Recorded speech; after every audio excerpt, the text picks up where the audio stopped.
Kindly subscribe the channel and hit the bell icon to get regular updates. Thank you. Hello everyone, online Hindi class में आपका स्वागत है। आज हम पढ़ेंगे क्लास 6 की हिंदी बुक आराध्य।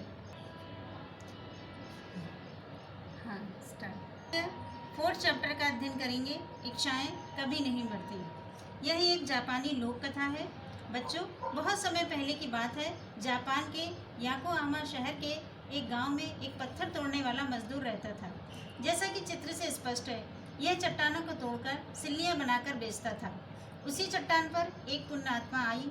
एक दिन वह अमीर व्यक्ति के घर सिल्लियां देने गया। उसकी संपन्नता देखकर उसे ईर्ष्या हुई और सोचने लगा, ये जीना भी कोई जीना है, काश मैं भी अमीर होता। उस पुण्यात्मा ने कहा, तुम्हारी इच्छा पूरी हो। मजदूर ने इधर उधर देखा, उसे कोई न दिखाई दिया। जब घर पहुंचा तो उसकी झोपड़ी एक आलीशान घर में बदल गई। वह खुशी से झूम उठा। फिर एक दिन उसने खिड़की से एक राजकुमार को भव्य रथ पर बैठा हुआ देखा। उसने सोचा, काश मैं भी राजकुमार होता। इतना सोचना था कि उसका घर आलीशान महल में बदल गया। अब वह राजकुमार की तरह जीवन यापन करने लगा। एक दिन वह रथ पर सवार होकर कहीं जा रहा था। सूरज की किरणों से उसे गर्मी लगी और उसने सोचा, काश मैं सूरज होता। उसके सोचते ही वह सूरज बन गया। सूरज बनकर उसे बड़ा मजा आ रहा था। उसने गर्मी बढ़ा दी। तभी बादलों ने उसे ढक दिया।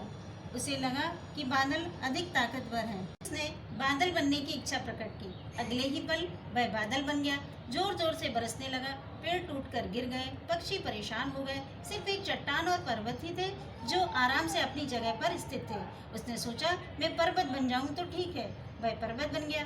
वह पुण्यात्मा समझती थी कि मानव की इच्छाएं कभी पूरी नहीं हो सकती। वह खुद की तारीफ कर रही थी कि एक मजदूर हथौड़ा लेकर उस पर प्रहार करने लगा। अपना जीवन खतरे में जानकर उसने कहा, मुझे पत्थर तोड़ने वाला ही बना दो। उसी क्षण वह व्यक्ति के रूप में आ गया। वह अपनी बेवकूफ़ी पर पछताता रहा। उसने दोबारा अमीर बनने की इच्छा प्रकट की, पर पुण्यात्मा ने उसकी कोई मदद नहीं की। लालच ने उसे वहीं लापटका जहाँ से उसका भाग्य चमका था।